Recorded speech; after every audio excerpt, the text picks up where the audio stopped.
Ya,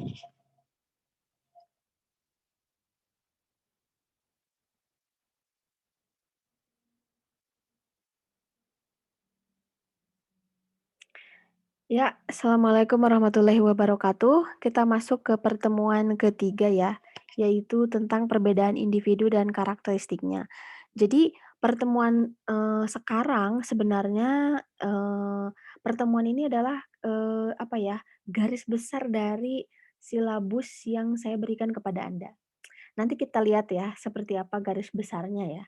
Oke, yang pertama, kita harus mengetahui dulu apa itu pengertian individu dan karakteristiknya. Kemudian nanti saya juga akan, apa namanya, menjelaskan tahapan perbedaan individu. Kemudian ada juga tentang sumber perbedaan individu, dan yang terakhir adalah bidang-bidang perbedaan individu. Oke ya, apa sih maksudnya individu? Kalau kita melihat secara bahasa, memang individu ini berasal dari bahasa Yunani ya, individuum. Kemudian kalau di dalam bahasa Inggris kita lihat individu itu undivided, artinya tidak terbagi. Nah, Anda kan sering ya mendengar ya, individu, ya individu itu kayak pribadi, atau pribadi seseorang, ya itu bisa. Ya karena memang individu itu tadi secara bahasa artinya tidak terbagi. Jadi, perseorangan atau dengan kata lain orang atau perseorangan. Makanya kalau kita melihat kamus John Eccles itu individu itu ya diartikan sebagai perseorangan gitu ya. Individu, setiap individu, gitu ya, setiap perseorangan, setiap orang gitu. Jadi memang individu itu, ya itu tadi secara bahasa itu tidak tidak terbagi. Kemudian kalau kita berbicara individu, maka akan ada 3 aspek yang ada di dalam individu manusia ya. Itu salah satunya adalah jasmaniah, psikis, rohaniah, dan sosial yang saling berkaitan satu sama lain. Nah, kalau nanti, saya tidak tahu apakah di PGMI ini ada tasawuf atau tidak. Sebenarnya di dalam tasawuf itu, terbagi-bagi lagi menjadi banyak ya, individu manusia itu terbagi lagi menjadi banyak gitu, bukan hanya 3 ini. Kalau di secara psikologi, ya ini gitu ya, individu itu terdiri dari 3 aspek, organik jasmaniah gitu ya, ya yang bersifat jasmani, kemudian psikis rohaniah, yaitu psikis ya, psikis itu dalam diri manusia, kemudian dan sosial. Nah, kalau kita melihat dari individu manusia, kita melihat manusia ini sebenarnya, apa ya, bisa dikatakan, dengan istilah-istilah lain ya, gitu.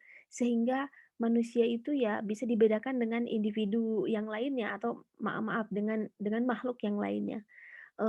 Contoh, kita pernah mungkin mendengar bahwa manusia atau individu gitu ya, individu manusia itu dikenal juga sebagai Homo sapiens atau makhluk yang berpikir. Kemudian Homo faber, makhluk yang berbentuk. Kemudian ada juga yang mengatakan bahwa manusia itu disebut juga sebagai Homo educandum, manusia yang dapat dididik. Dan juga Homo socius, yaitu makhluk sosial. Jadi ya itulah yang membedakan antara manusia dengan makhluk lainnya gitu. Eee, jadi itulah ya ciri-ciri manusia juga sebenarnya.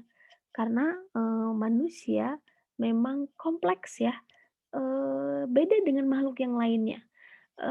Individu manusia itu betul-betul kompleks di dalam satu, apa ya, satu individu itu bisa terdiri dari berbagai karakter, bisa, apa ya, bisa terdiri dari berbagai, sifat gitu ya, atau, antara individu yang satu dengan individu yang lain sifatnya berbeda, sikapnya berbeda, apalagi ya minatnya berbeda, motivasinya berbeda.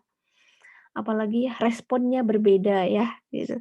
Ya itu karena pada dasarnya memang, manusia itu ya, sebagai seorang individu adalah makhluk yang sangat kompleks ya. Oleh karena itu tadi manusia bisa dikenal dengan berbagai istilah ya. Ada Homo sapiens, Homo faber, Homo educandum, Homo socius dan masih banyak lagi sebenarnya homo homo homo homo. Jadi homo ini bahasa Yunani ya, berasal dari bahasa Yunani. Oke ya, itulah individu ya, pengertian dari individu. Eee, di sini juga dikatakan bahwa, setiap individu itu memiliki karakteristik yang berbeda tadi ya, yang sudah saya katakan. Nah, individu manusia ini gitu ya, karakteristiknya itu berasal dari 2 hal. Yang pertama berasal dari bawaan atau hereditas, dan yang kedua memang karakteristiknya itu berasal dari lingkungan. Nah, hereditas ini kan, apa ya, menyangkut genetik ya, karena di dalam gen itu sudah ada sebenarnya sifat bawaan, bawaan dari orang tua. Bahkan dikatakan ya di buku sumber, 50% manusia itu sebenarnya sudah membawa sifat bawaan. Nah, karakteristik dari lingkungannya itu dari mana? Itu bisa dari, pola asuh orang tuanya, bisa dari lingkungan sekolahnya, bisa dari lingkungan sosial di mana tempat anak itu berada, lingkungan teman sebaya, dan sebagainya. Jadi memang, karakteristik ini, apa namanya tadi gitu ya, berasal dari 2 hal, yaitu faktor bawaan atau heredity dan juga faktor lingkungan.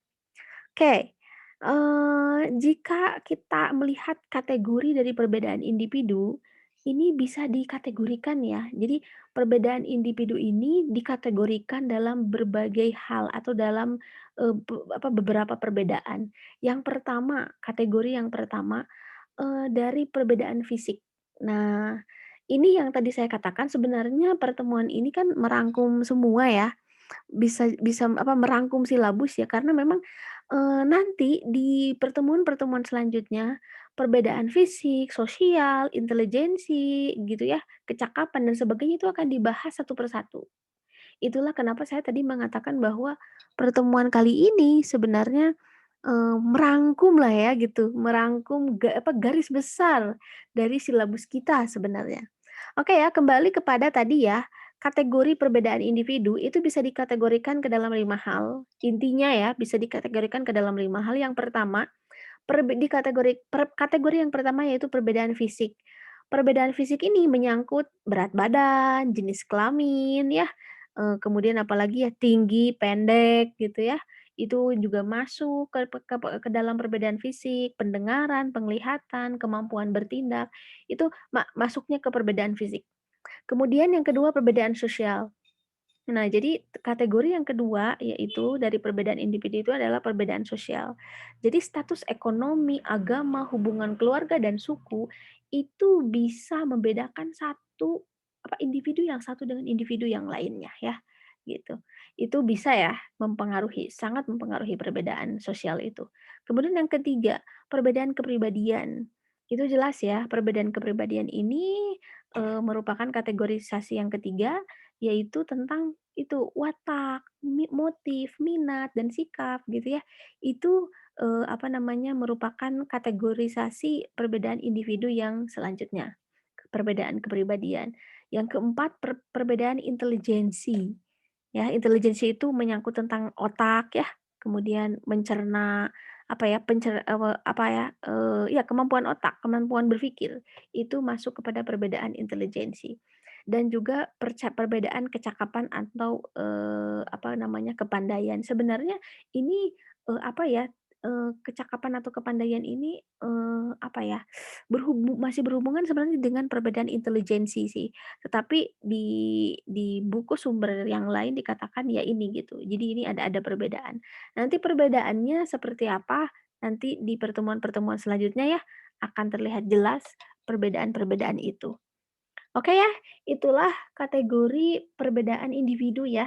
Kategori perbedaan individu jadi secara garis besar ada lima ya, dan kelima hal ini nanti akan dijelaskan di pertemuan-pertemuan yang akan datang. Kemudian, sumber perbedaan individu. Intinya kalau kita melihat perbedaan individu ini bersumber dari mana? Dari kedua hal tadi, yang tadi saya katakan, dari faktor bawaan dan juga dari faktor lingkungan. Nanti di akhir saya akan memperlihatkan seperti apa faktor bawaan dan seperti apa faktor lingkungan ya. khususnya mungkin bawaan ya, gitu, karena ini sangat biologis sekali ya, gitu. Jadi nanti diperlihatkan ilustrasinya, mudah-mudahan masih ada PowerPoint-nya. Oke, yang kedua faktor lingkungan ya. Jadi, sudah ya tadi saya katakan bahwa faktor bawaan itu ya faktor-faktor biologis yang diturunkan oleh orang tua melalui, pewarisan genetik, saat terjadinya pembuahan. Dan yang kedua faktor lingkungan, yang tadi saya katakan faktor lingkungan itu bisa dari pola asuh orang tua, kemudian apalagi ya keadaan apa, sekolah gitu ya, lingkungan sekolah, lingkungan di mana anak itu berada. Kemudian di sini juga dikatakan status sosial ekonomi juga itu berpengaruh terhadap perbedaan individu. Kemudian budaya, nah ini ya, budaya juga sangat berpengaruh. Jadi budaya ini nilai-nilai gitu ya atau tradisi ya, atau kebiasaan adat istiadat yang ada di sebuah komunitas tertentu. Nah, jadi itu sangat berpengaruh terhadap anak atau terhadap individu ya. Kemudian di sini juga urutan kelahiran. Oke ya, ini nulisnya salah-salah karena ininya, apa namanya, kok, laptopnya belum di-setting ke bahasa Indonesia ya, jadi ini suka salah-salah begini nih, suka otomatis gitu. Urutan kelahiran memangnya bisa ya apa namanya, menjadi sumber perbedaan individu, bisa ya. Anak pertama dengan anak kedua itu karakteristiknya beda. Biasanya anak pertama itu kuat gitu ya, teliti gitu ya. Kemudian anak kedua, itu, lebih ke, moderate gitu ya. Kemudian toleran gitu ya dengan yang lain gitu ya, dengan, saudara-saudaranya yang lain. Anak terakhir biasanya itu kreatif gitu ya, energik gitu. Nah itu ciri-ciri semacam itu tuh ada itu ilmunya ya. Jadi bahkan ya di sini dikatakan urutan kelahiran bisa, merupakan salah satu sumber dari perbedaan individu. Oke, kalau kita melihat bidang-bidangnya ya, bidang-bidang perbedaan individu, ini bisa disimpulkan seperti ini.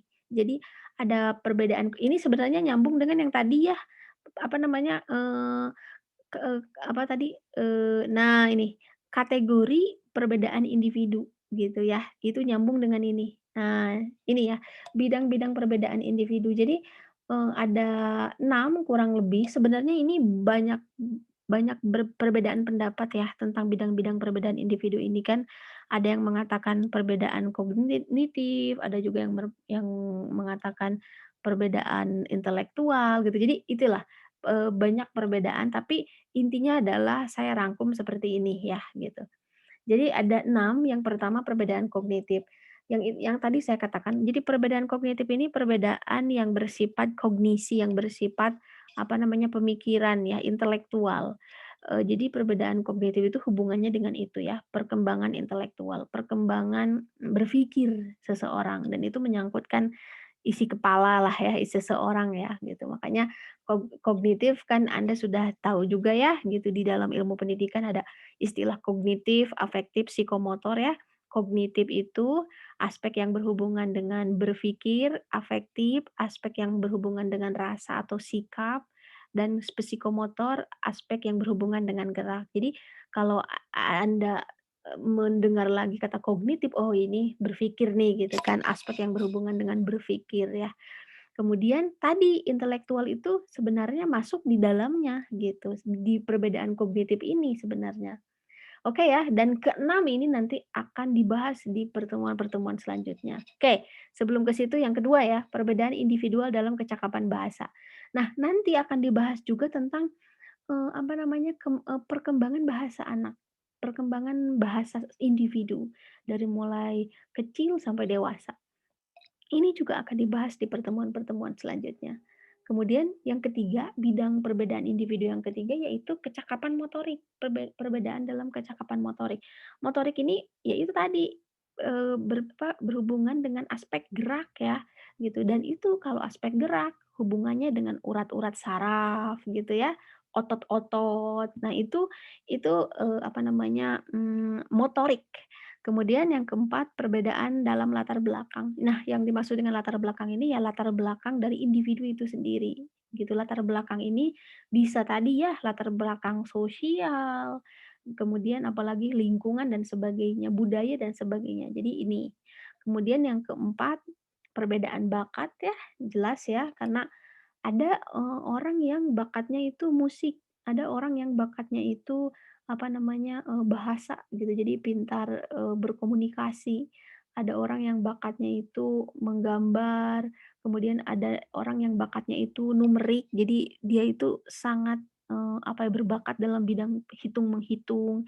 Nah, makanya itu nanti ada istilahnya muncul multiple intelligence gitu ya, kecerdasan multiple itu macam-macam ternyata. Manusia itu memiliki kecerdasannya masing-masing ya. Makanya, apa ya, ya itulah, orang itu ada kadang gitu ya, bukan kadang, ada kelebihan dan ada kekurangan. Contoh begini, mungkin ya di dalam kehidupan nyata Anda itu, apa ya, secara kognitif ya, hafalan dan sebagainya itu, wah pokoknya cepat gitu ya, hafalan cepat gitu ya, membaca, menulis, atau misalnya berhitung gitu. Tetapi misalnya, Anda, kurang bisa berkomunikasi misalnya, gitu ya. Itu ada kan yang semacam itu? Ya karena tadi dikatakan bahwa bakat itu ya berbeda gitu, perbedaan bakat itu bisa saja di situ ya, gitu.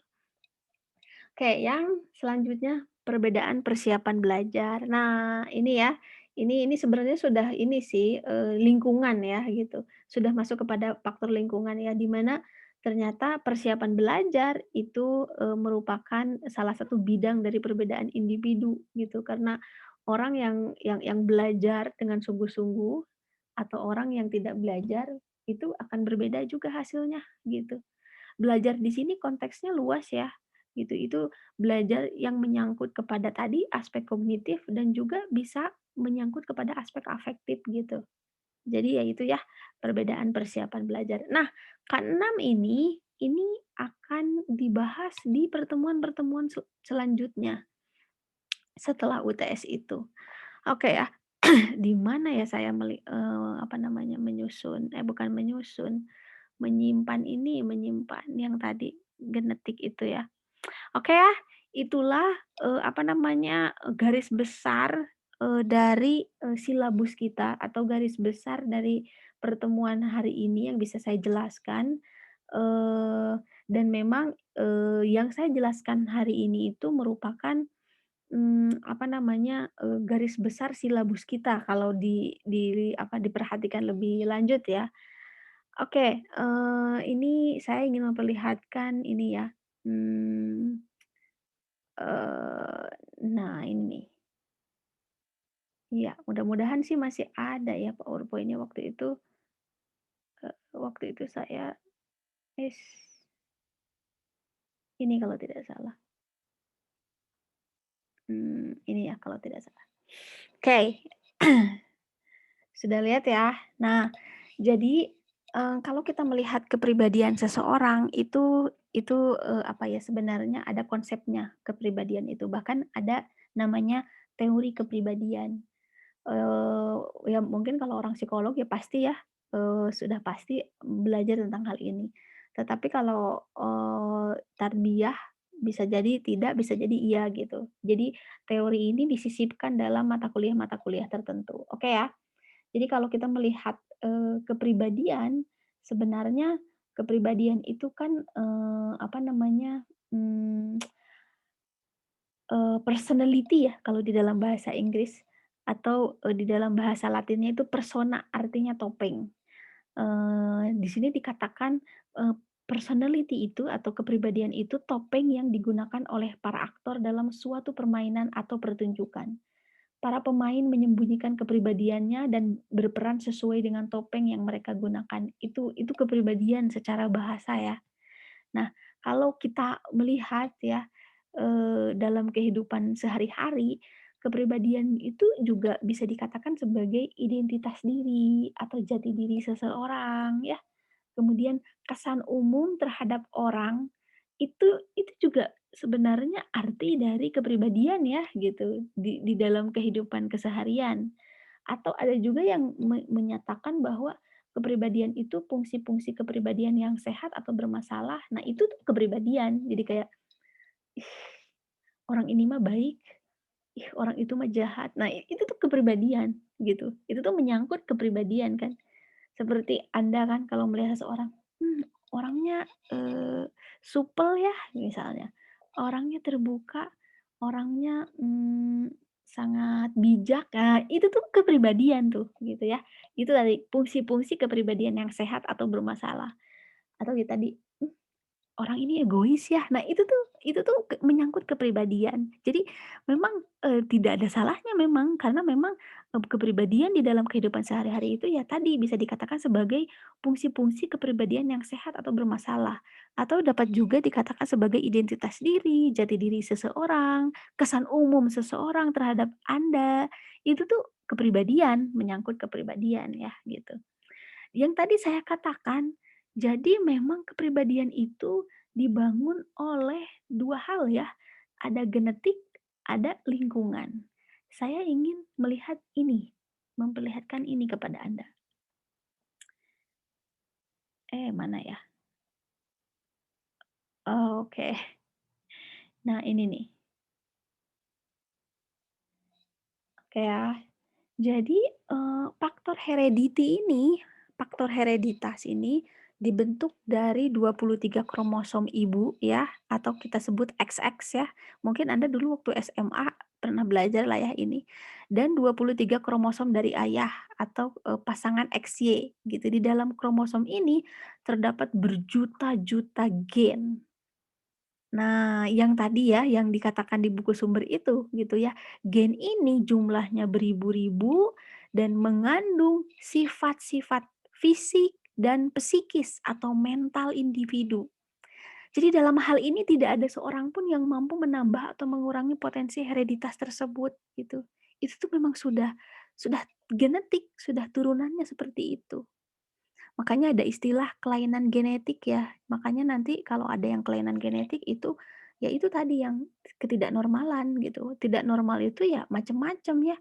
Ada yang bentuknya macam-macam gitu ya. Ada yang kelainan dalam bentuk fisik, ada juga kelainan dalam bentuk otak juga ada gitu ya. Yang mungkin sekarang kita mendengar autis itu ya, autism. Nah, itu tuh genetik. Jadi tadi kembali bahwa faktor genetik ini salah satu faktor apa ya, yang, apa ya, membuat orang itu berbeda karakternya, ya. Jadi tadi dikatakan di buku sumber yang tadi, bahkan 50% gitu ya, kurang lebih mungkin ya 50%. Nah, selebihnya yaitu nah ini ya, ini ilustrasinya. Jadi, orang-orang karena perbedaan genetik, orang juga berbeda kan wujudnya, ya. Ada yang hitam, ada yang coklat, ada yang bule gitu. Karena memang genetiknya sudah berbeda, begitu. Oke ya. Nah, yang selanjutnya ya, jadi, apa tadi, faktor lingkungan. Nah, faktor lingkungan yang tadi saya katakan, jadi yang membuat individu itu berbeda karakternya itu ya faktor lingkungan, di antaranya keluarga, faktor kebudayaan, dan sekolah gitu ya. Itu gitu ya. Jadi itu penting banget. Sekolah itu sangat penting.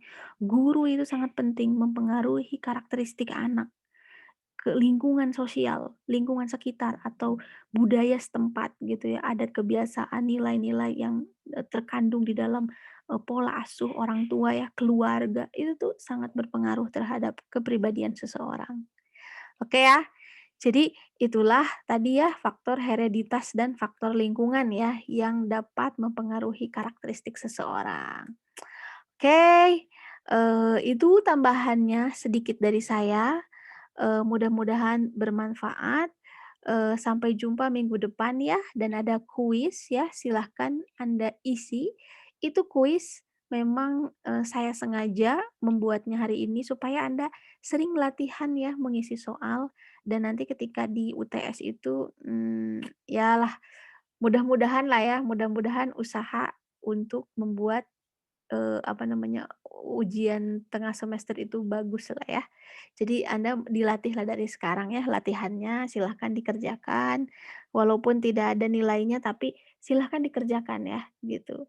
Karena nanti soal-soal UTS ya seperti itulah, tidak akan jauh dari itu ya. Oke ya, jadi ini semacam kisi-kisi lah, soal ini adalah kisi-kisi untuk nanti UTS, oke?